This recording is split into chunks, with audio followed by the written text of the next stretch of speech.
G'day and welcome to the Ball Boys AFL Fantasy Podcast Live, the early edition as we count us down into round 25. Rounds to go, let's go!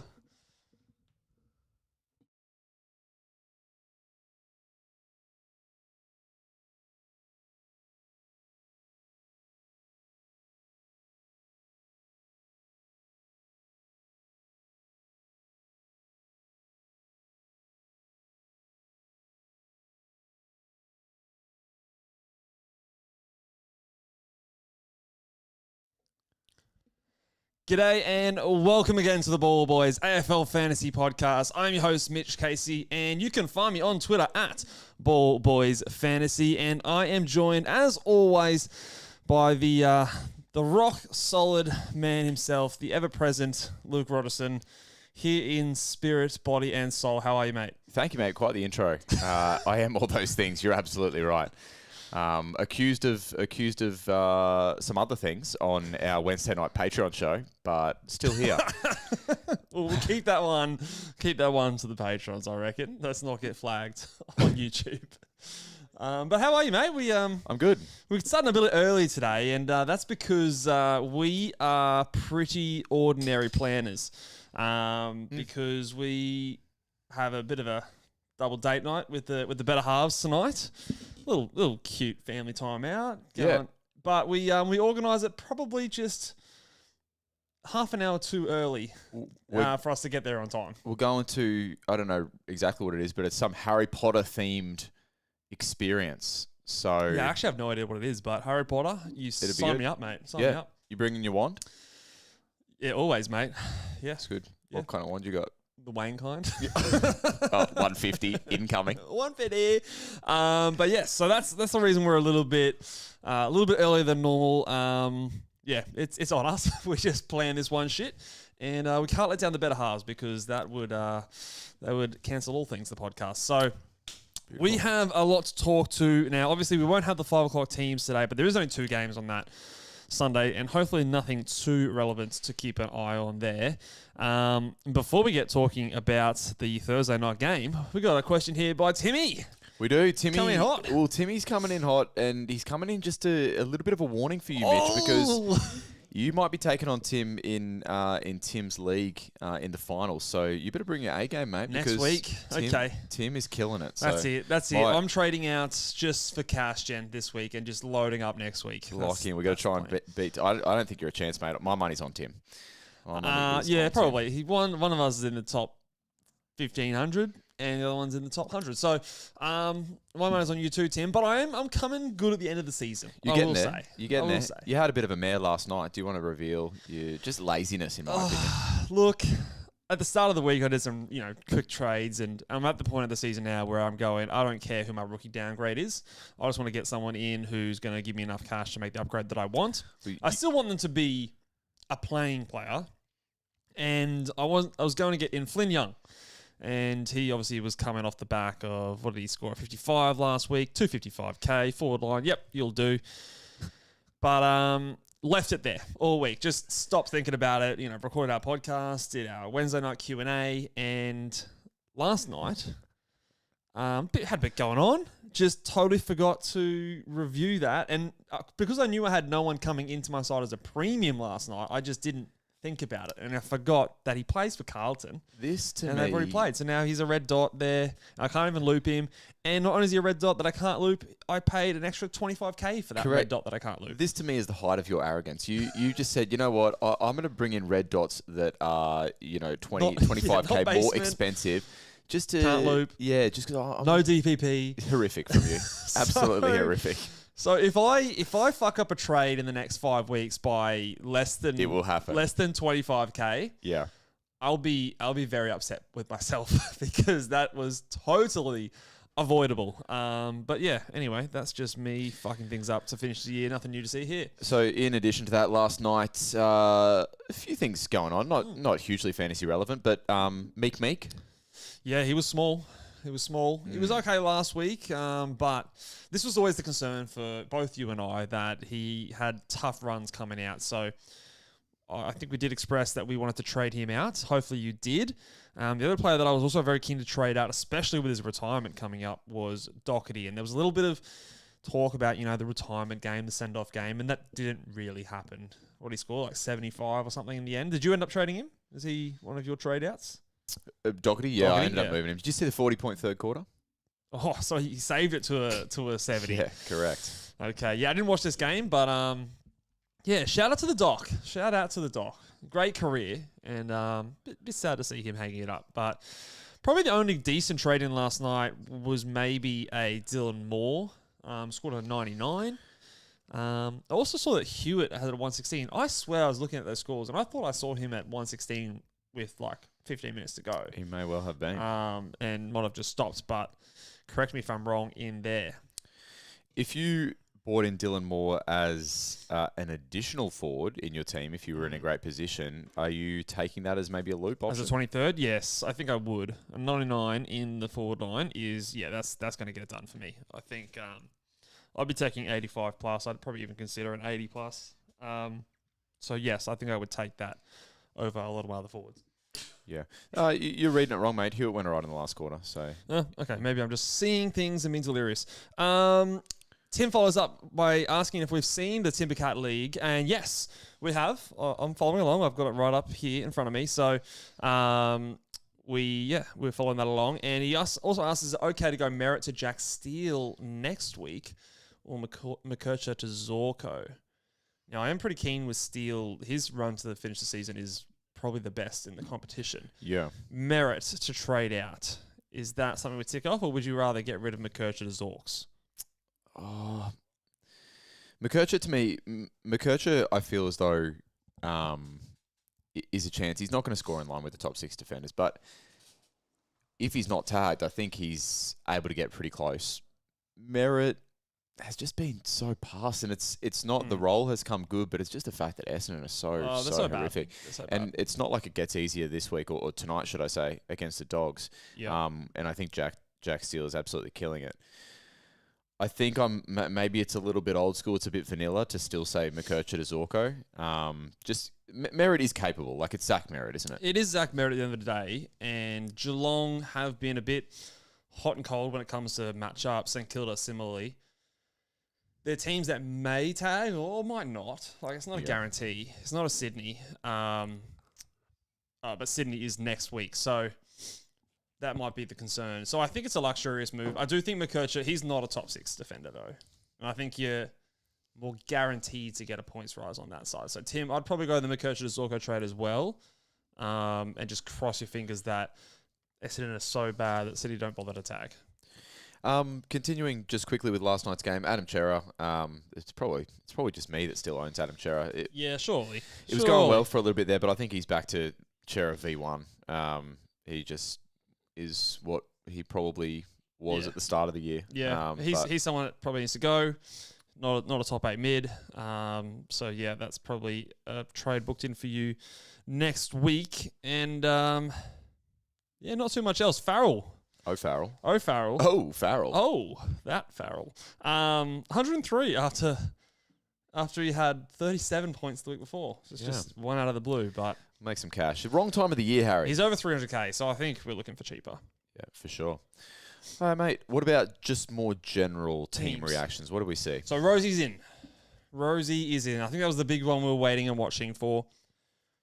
Is he someone, if you held last week with other injury news, do you just back him in now that he's in there? Yeah, I think so. I think he is too. Prior to him being injured, he was averaging 108. And that to me is a lock for the defense as a top 6. So I think you just cross your fingers. It's a hand injury. It's not a hamstring. It's not a soft tissue. It's not even a shoulder that you use to tackle a lot. So hopefully it's not going to impact him too much, and he's not going to need to be rested. So to me, that is the way I would go about it, and just hold on to him. Is there any chance that he's laid out? So final fitness, has he passed that final fitness trial? Is that yet to come? When do they play? When do they play? I'll have to have a look. They're not until they're part of that horrific scheduling on the Saturday night. So yes, I'd imagine that by this point he's gone past that. I'm confident. I think so. It would have been today as the captain's run. I think he'll be there. Goldstein, he's back in, and Vicentini is out, and that's important because when we talk about the big boys later, Goldstein is still an easy matchup. Don't get me wrong, but Vicentini was probably the easiest matchup going around for rucks. So at least they're still going with the solo ruck, which I think is positive. But he's named back in after a rest. And Archer May is out tonight, who was potentially our cover in the forward line. So because I fucked up my downgrade, I have now 0 cover in my forward line. So any Bailey Smith laid outs or anything like that, and I'm copping donuts. Yeah, I think a few people will be right there in that boat. Yes. Goldstein is a bazillion years old. Tim English He's a dinosaur. Tim English should run this guy absolutely ragged tonight. And I'm going to put the VC on Timbo. Hey, Luke, why can't dinosaurs clap? I don't know, Mitch. Because they're dead. Oh. Yeah. No, that wasn't as good as I was expecting. Anyway, going on to some other news. Where was I? Heathy. Heathy is still in there for St Kilda. So this is annoying. This is annoying for people who traded in Rowan Marshall. Good for us legends who traded Rowan Marshall to... Who did we trade to? Tristan Sherry. What a move. What a move. But he also comes up against Max Gawn. It's a very tricky one to figure out. So I think if you don't have other like obvious trade outs, like if your worst player is someone like a Zach Merritt, as Tim was sort of talking about, trading a Rowan Marshall to one of what I'm calling the big 3 in Grundy, Gawn, Tim English. I think trading him to one of those three, I think would be a decent move, especially for this week. And because he versus North Melbourne next week with no Sherry still, if Heath is not there next week, we could actually be trading him back in. Now, if you had other players like Clayton Oliver, or you've still got a Horn Francis, or like a Miles Bergman, or some of these guys that are a bit higher trade out priority, I'm okay holding Marshall, just crossing my fingers, because you know he's got good matchups after that. But it is, I think, a decent luxury move to trade him out with Heath still there and the matchup against Max. Agreed. Now, in addition to all that, we've got, I guess, a little bit of rookie stuff going on as well. So you mentioned all the rookies gone. Yeah, you mentioned Archer May, but Ralston's gone. Loman is He's out injured, and then Liddy. He might be on some people's fields potentially from last week. This could force a few people's hands, I think. A lot of these guys, Ralston, Liddy, Archer May, likely not to be on your field, but it's more of an annoyance than anything else. It's an annoyance, and just the cover. The cover is something that is maybe very thin, and there might be a couple of just blank benches out there. And even though we've got the Ryan lockout, shit can still happen late, and a lot of our trades might be made early. Like a lot of people might have traded out Meek or Doherty or Chera last night, and so you have limited ability to pivot later on in the week. So. Yeah, still important to have that cover. Do as I say, not as I do, and don't trade in non-playing red dots. What a guy, this guy. Okay, I reckon we can get into your favourite segment here a little early, and that might give us a chance to answer a few more questions on the back end as well. Get me going, Luke. Get me going. Okay, here we go.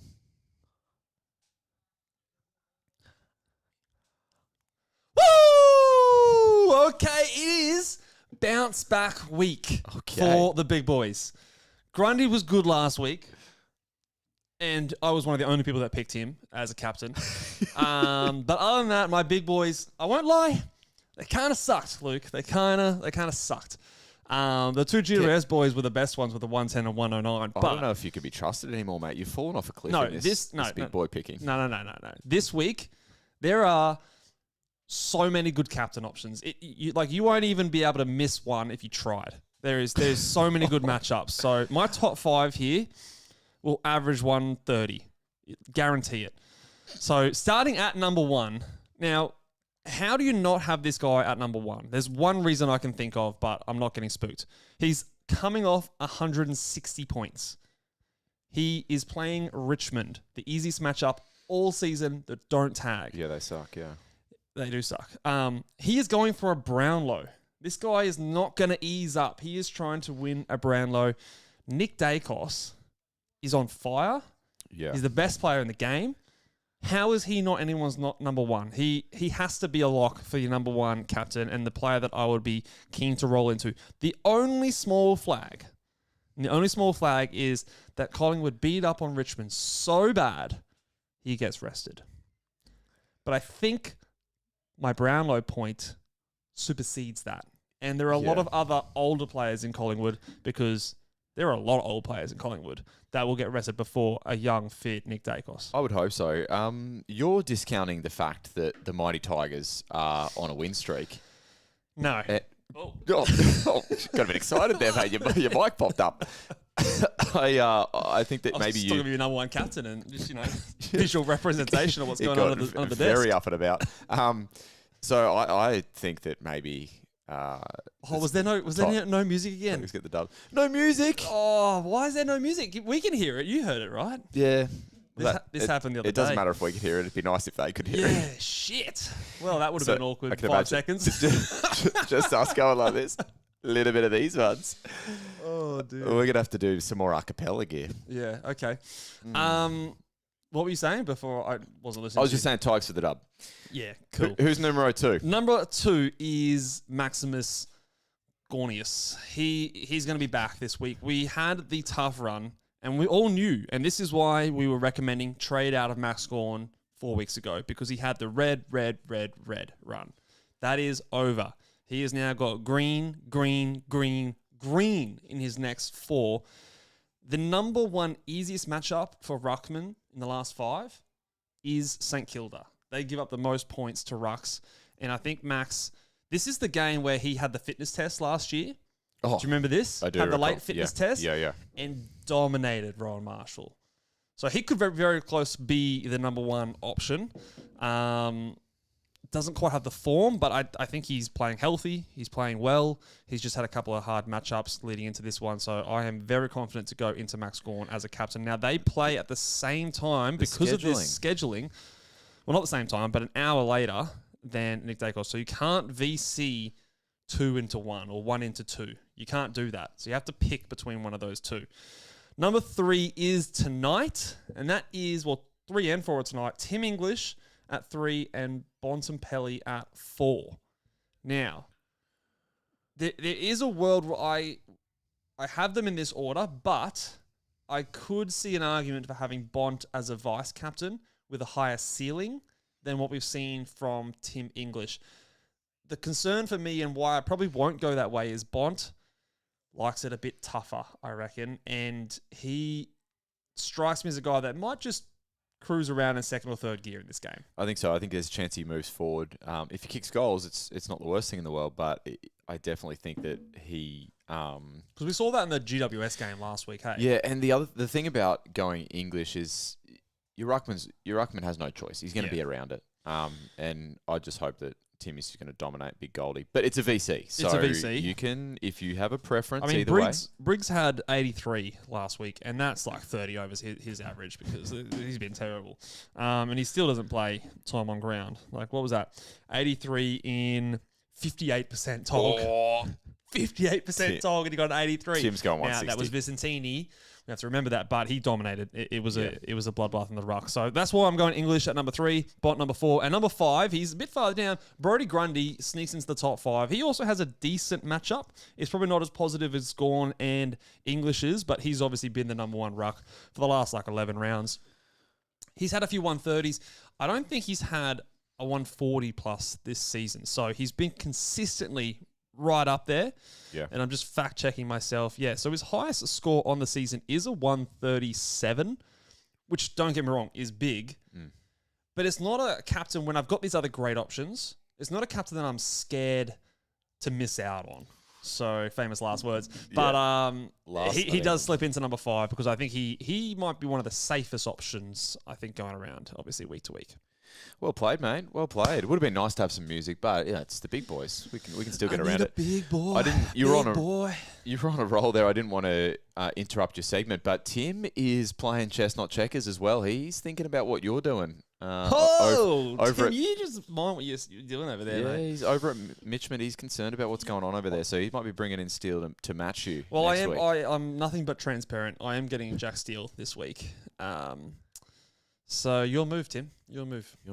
Okay, it's spicy takes. I'm going to sing it because if we got no sound grab, we may as well get a little bit of a cappella Rogerson. So, Are you ready? Ole, ole, ole, feel it hot, hot, hot. And I'll give you a little bit of these ones, a little bit of cleavage. Oh, we're going to get banned. A bit of Cleve Hughes. Oh, yeah. We didn't make everyone sign in that they were 18 plus, mate, because that was definitely R-rated over there. Put the explicit tag on this one. You want to go first? No, you go first. Okay, I will go first. And once again, I've decided that my spicy takes are for the people. They're not selfish anymore. I've changed. But I'm gonna tip an upset win and a big game from one Zach Butters. So I'm going to say Port Adelaide in the showdown, get up. They're currently paying something fucking ridiculous. $5.30. Yeah, $5.30. I think in a showdown, I think that is disrespectful. Yeah, I agree. And I think that there might even be a little bit of Ken's last showdown and Butters action 140 plus. Okay, I can get around that. Heard it here first. I mean, he had the tag last week and going to be a bit more freedom this week and big game. So yeah, I like it. Okay.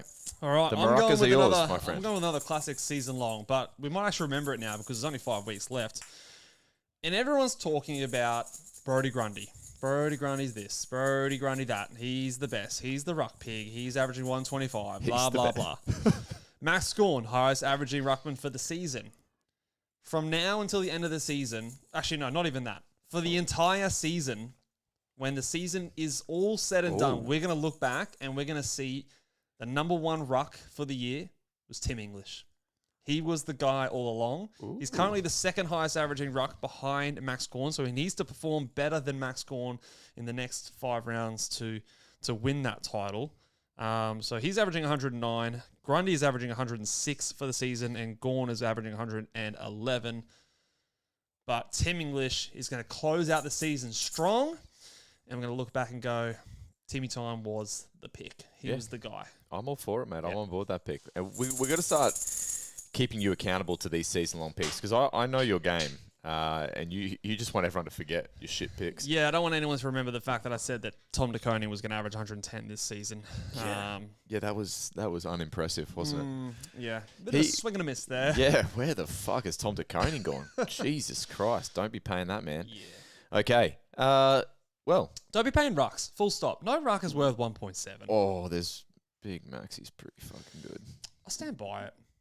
No ruck's worth 1.7. Like... How much? And Max is good. Don't get me wrong. But no ruck can change the game like that. Oh, I reckon that could be a shit take. 1.7. I don't know. I'll say they're fewer in number than perhaps gun midfielders, but I think that there are some that can. Yeah.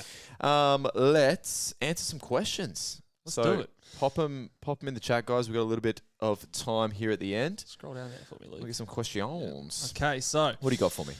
Question. Well, Quade's here just asks, is the Bundy all gone? So. Do you still have the Bundy?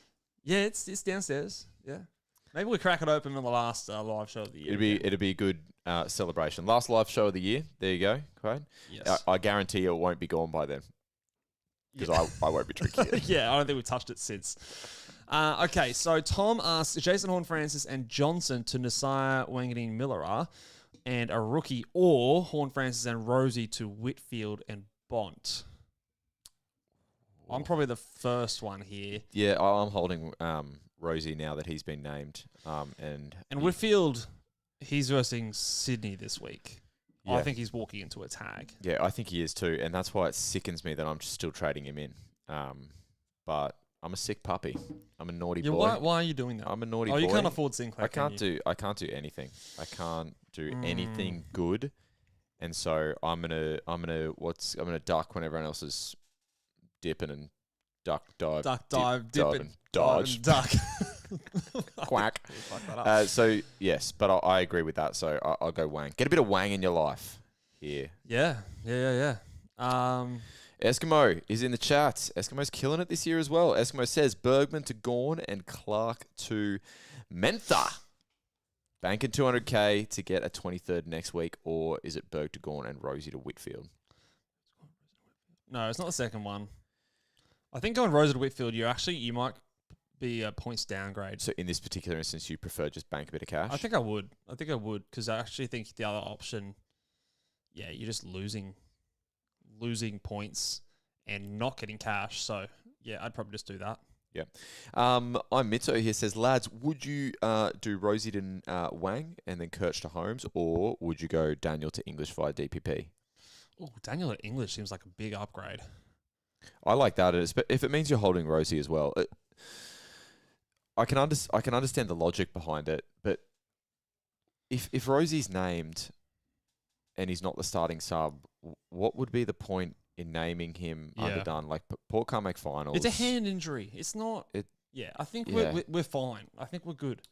I think so. I tend to think so as well, especially with the history that Port have had with Connor Rosie, see above last year. Like, if he is a chance of re-injuring, I just don't see them playing him. Caleb Daniel hasn't turned up since round 3.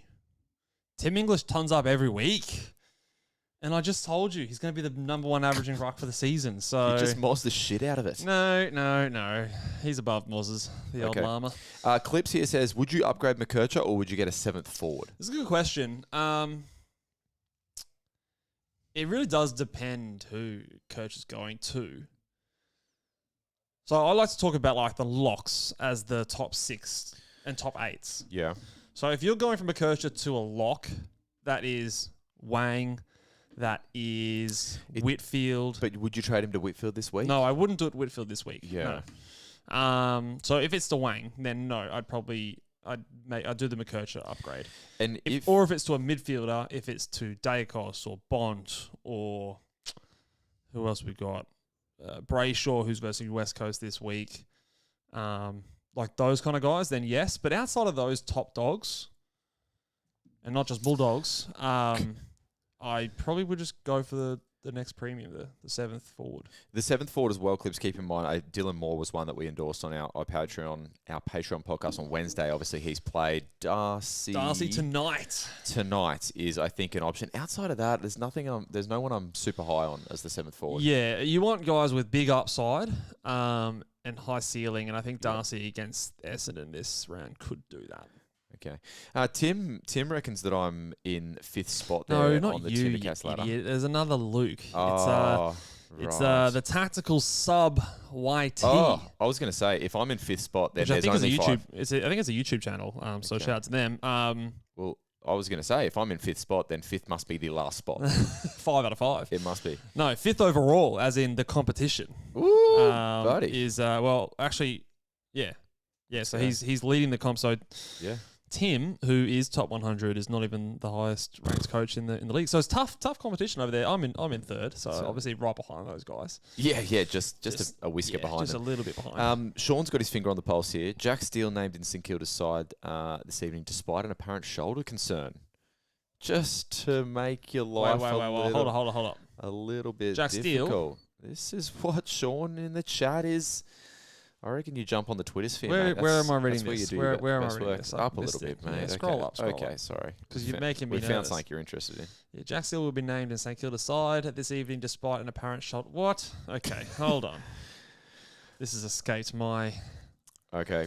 I'll answer George's question here. Trey Petrarca or Warner need to get Jackson back into my forward line, so a little bit of DPP action here. Okay, so this has come from Goat Fantasies 7 minutes ago. And we know that that's a good source. Petrarca or Warner this week? Look, I feel like Petrarca's been so stinky that he's got to go, but Chad Warner does have the tougher of the two matchups this week. I think I'm still getting rid of Petrarca. He's been absolutely stinking it up, and I'll go with Warner. Sydney are going all right recently. For that question. Apparently, according to Skunky Fantasy Takes, Skunky. So he has an inner sanctum mate and says that he won't be playing. So that's top of the line sourcing right there. Reliable as ever. Oh. Look, take it with a grain of salt. But it is not ideal when there's an apparent shoulder concern and Steele gets a lot of his points from tackling. And he has shoulders. He does have shoulders. 2 of them. Yeah. This is fun. Okay, let's get a few more questions in because it's not just all about you. No, it is. Mitch. It is all about me. So I think that does make me question that. So anyway, move on. Well, let's go with Mitchell. Mitchell asks, am I crazy for going Daniel to Teakle? Gets me Grundy from Nuke. Yes, you are crazy. It's round 20.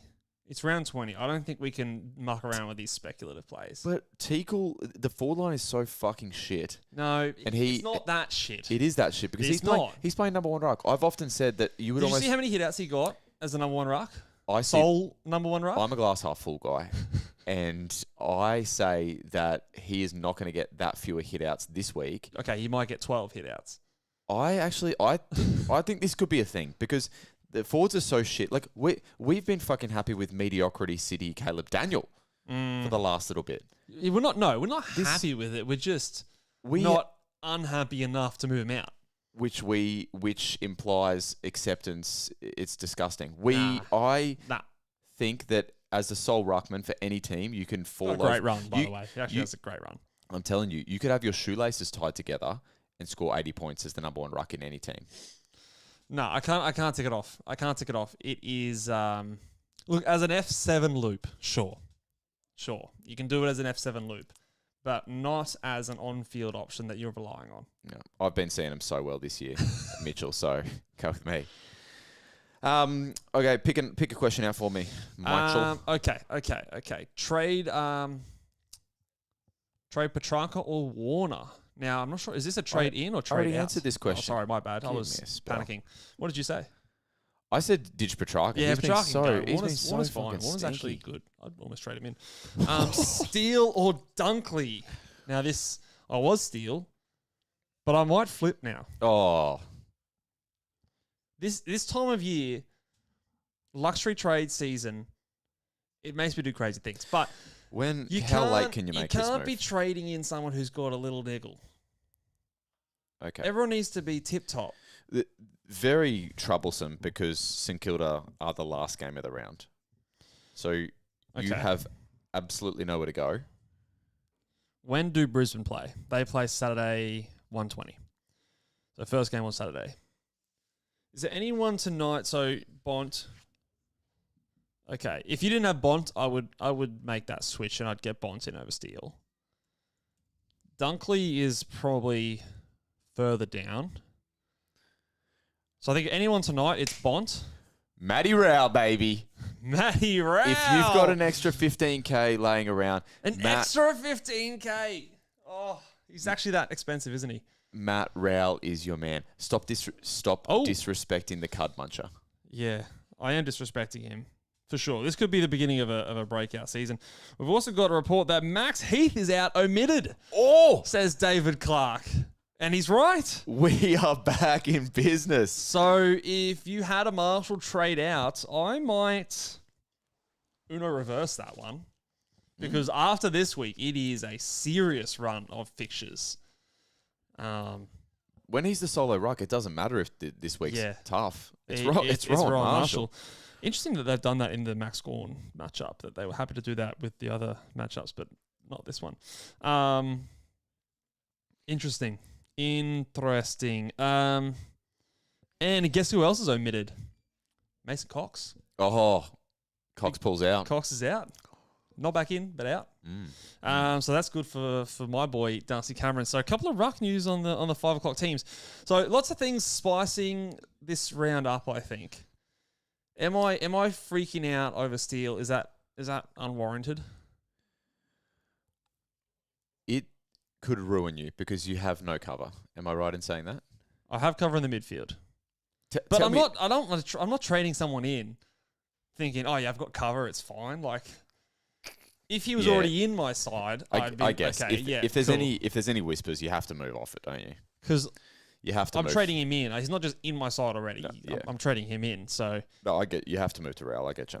Rao. So are you Rao or Dunkley? Rao. I'm Dunkley.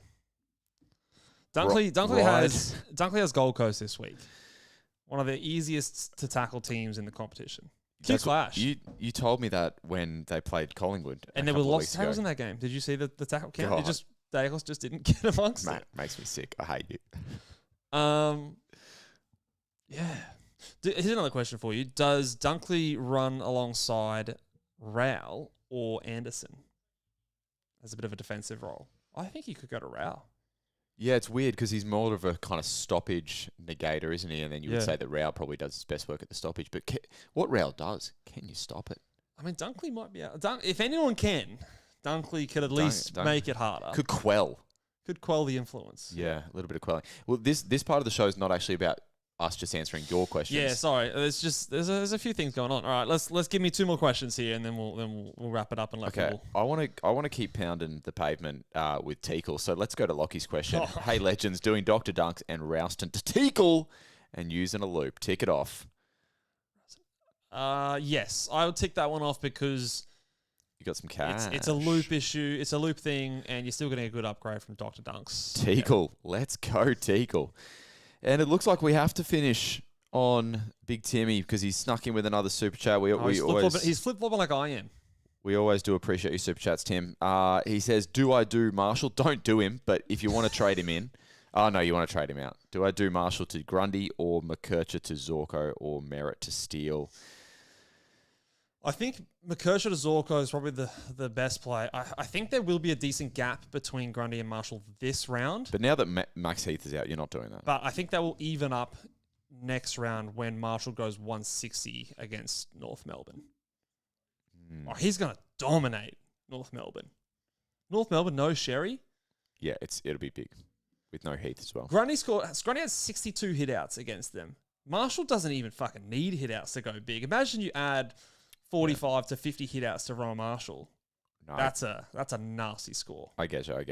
So I don't think I'd be trading out Marshall now with Teakle out of the side. I know it's Max Gawn and he might not go massive this round, But I think if you take a 2-week sample size, he will have a great 2-round average. Beautiful. Yes. All right. We'll call it there. We'll call it there. We're going to go and enjoy a little bit of Harry Potter. You going to dress up? Yeah, I'm dressed up. Wear your cloak? My cloak, yeah. Get my scar drawn on my forehead. And Yeah, nice. Yeah. What's your favourite glasses? What's your favourite spell? Oh, I don't know.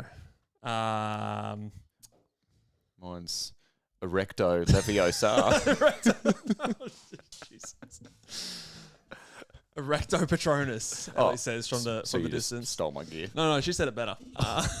So we're going to call there, guys. Thank you very much for tuning in, and apologies again for the late change in time. We'll be back to our normal time next round. Hopefully, the big boys are back this round, and your team can continue to climb that ladder as we get close to the end of the season. 5 rounds to go. Good luck, everyone, and we'll see you on Monday. Bye!